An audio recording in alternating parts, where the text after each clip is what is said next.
With the death of Supreme Court Justice Ruth Bader Ginsburg, the already unpredictable 2020 presidential campaign has been thrown into fresh turmoil. Yet even while the political battle lines are already being drawn, there is one man who can not only help maintain the integrity of the Supreme Court, but also the very fabric of the nation. Chief Justice Roberts. Following the death of Justice Ginsburg on Friday evening, the battle over the appointment of her successor took only hours to get underway. While even Ginsburg's critics were lauding the iconic jurist's life, politics were quick to follow, with President Trump pledging to quickly appoint a nominee and Senate Majority Leader Mitch McConnell pledging to bring the nominee to the Senate floor for a vote. McConnell's decision was quickly blasted by Democrats, and even some Republicans. Ginsburg herself anticipated the political melee over her replacement as well as the consequences of her death so close to an election.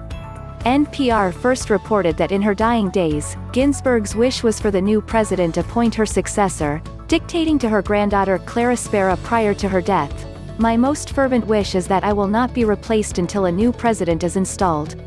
While it already appears that President Trump and Senate Republicans do not plan to honor that wish, there is one person who can: Chief Justice John Roberts.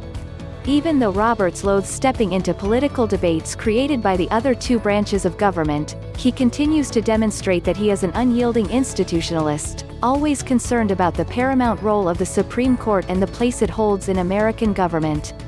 He is cautious not to let the Supreme Court be accused of political willfulness, and he handles his own role in leading the court in a way that demonstrates its independence and integrity.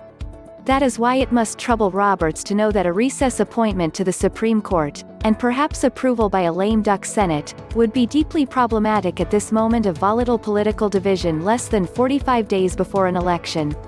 The suggestion by many Democrats to pack the court if the Republicans proceed to approve a justice with a lifetime appointment to the Supreme Court prior to, or immediately after the election, must also be troubling. Both sides are proposing actions that would pose a significant threat to the integrity of the court both immediately and in the long term. Which is why Chief Justice Roberts has such a powerful role in the present crisis. In the coming days, Roberts should submit a letter, either by himself or alongside of his fellow colleagues on the Supreme Court, forcefully requesting that President Trump and Congress honor the request of Justice Ginsburg. In doing so, Roberts and his colleagues would be paying one final tribute to their deceased colleague.